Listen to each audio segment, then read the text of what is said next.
Bram Tallow left the house while the lane was still dark, easing the door shut behind him with the care of a man who knew exactly which board on the step complained.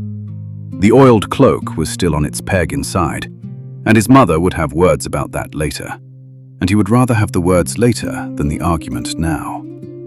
He checked the notebook in his belt pouch, checked the strap of the shield across his back, and walked down toward the gate through fog so thick it beaded on his eyebrows before he had gone 100 paces.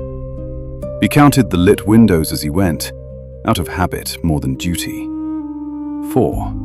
The same 4 as yesterday. He noted it anyway, in his head where the notebook could not get wet.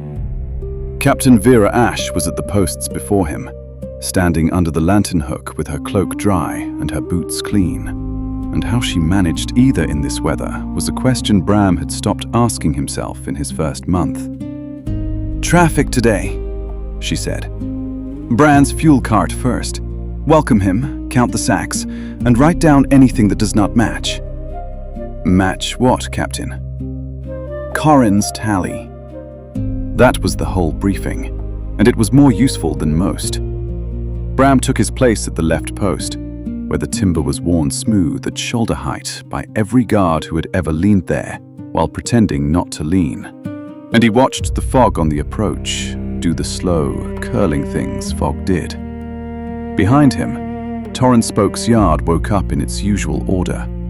The ring of a hammer testing a tire, an axle complaining, Torrance swearing at the axle with the patience of a man who had been having this exact conversation with wood and iron for 30 years.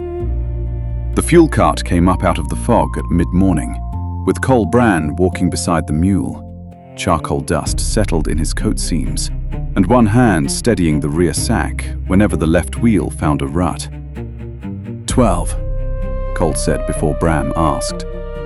"Sarah weighs them at the forge." "Tally says 12. Bram took Corin's copy from the gate file, counted 12 sacks, and walked once around the cart while Vera watched from the right post. The left wheel dragged half a finger out of true. Not broken. Not yet. Behind the posts, Torrance' hammer stopped, as if the wheel had complained loudly enough to be heard. "Torrin first," Bram said. Cole looked at the wheel, then at the forge smoke beyond the lane. "Fuel first." "Wheel first. Fuel does not spill if you arrive late."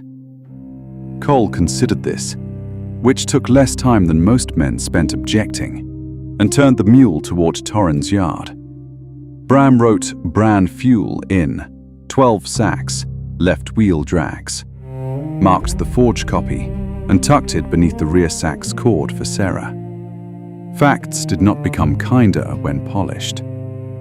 Fen came down from the forest edge an hour later, at a trail runner's pace that held steady over every yard, handed the captain a folded paper and said only, "From Rowan." Vera read it once, folded it again along the same crease, and put it away inside her coat. Her face told Bram nothing, which was normal, and she gave no new orders, which was better. He wrote, "Forest quiet, Fen report," and did not underline it. Underlining was for when quiet stopped being quiet.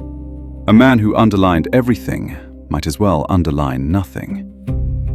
The pixie found him on the wall walk at midday and rode his shoulder for the length of it, no heavier than a scrap of thistledown, humming and entirely uninvited. Bram kept his eyes forward. Swatting had gone in a report once, his own report, in his own handwriting, and reading it back had taught him more about dignity than the training yard ever had. The adventurer was waiting at the yard when Bram came off shift for the noon hour, standing loose in the packed dirt with 2 blunted swords under his arm, and the dog sitting outside the fence with her ears up. "Shield up," was all the greeting he gave, and then the next while was work. Bram blocked, gave ground, blocked again, boots sliding in the dirt, breath going ragged long before the man across from him broke a sweat. The blows came impatient and exact, never two from the same line, and Bram's shoulder took most of what his shield took, until his arm rang with it. When they stopped, Sadie had lain down with her chin on her paws, unimpressed, and Bram braced his hands on his knees and let his lungs sort themselves out. "You drop the shoulder when you tire," the adventurer said, handing the practice blades over the fence rail. "Everyone does. You do not." "I did, for years." He said it without anything behind it. No lesson hung on it, and somehow that made it worse and better. The shield boss had worked a rivet loose in the last exchange. Bram took the short walk to the forge before the mug, because a boss that rattled invited a report, and reports invited Vera's face. Garrick Emberwick took the piece without fuss. Sarah took the coin. Bram said only, "Spar," and Garrick said, "Figured." And that was the whole of the conversation that mattered. The rivet set true. Bram tried the straps, grunted, and left heat and hammering behind him for the quieter warmth of the Wandering Mug. Bram took his noon meal at the Wandering Mug because his boots hurt and the report could wait, and because the mug was warm in a way the gate never managed. Elsie Breyer had his tankard in front of him before he had finished sitting down, which he had never once asked her to do and hoped she would never stop doing. "Anything at the gate?" she asked. "Fog." He drank.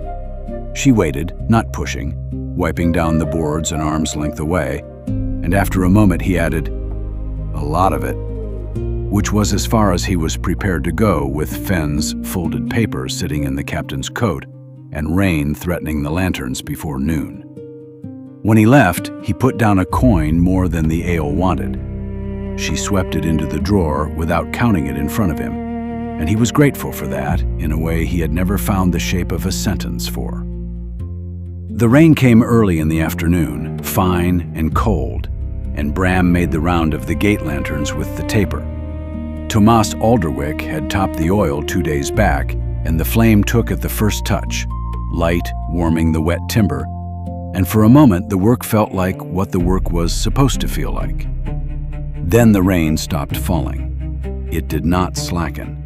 It hung, every drop of it, stopped in the air around the lantern as though caught in a clear net, and Bram's stomach dropped away from him, and his hand tightened on the lantern pole until the wet wood bit his palm. "Lamplight on mist," he told himself, a trick of the flame.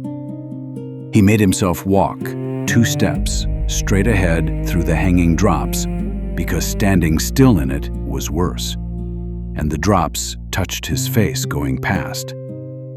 And then the world remembered how rain worked, and it all came down at once, and he was standing on the wall in an ordinary evening drizzle with a heartbeat going too fast to count, which was its own small insult to a counting man. He took out the notebook under the lantern and wrote, "Partial hang, gate lantern, no silhouette," and stopped. His hand wanted to underline it. He looked at the words for a long moment, put the pencil away, and did not. He did not write down a cause either. There were things at the edges of Brackenfall older than the gate, older than the notebook for certain, and inventing causes for them was how a man started breaking things he could not fix. His mother was at the kettle when he came down, with the oiled cloak over her arm. "You left without it," Mora said. "It was dry when I left." It was not. She poured and put the cup in his hands and looked at him over it with the look that had been ending arguments since before he could walk. He drank his tea and did not tell her about the rain.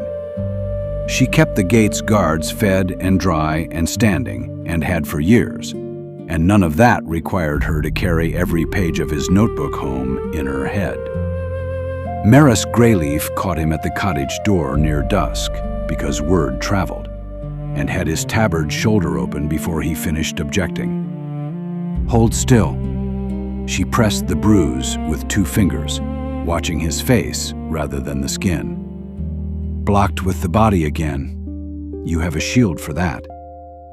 Nell Fern handed him a wrap and said nothing, which from Nell was a kindness. Noel Pike came up to the posts as the light went, quiet the way the night watch was quiet, and the handoff was procedure, the same as every dusk. What moved, what did not. "Brand's fuel in, count clean," Bram said. "Fen came down from the edge. The captain has it." He paused, and then, because Noel would be standing under that lantern all night, "Rain came early. Keep an eye on the lantern." Noel looked at him a moment longer than the words needed. Then he nodded, once, and took the wall.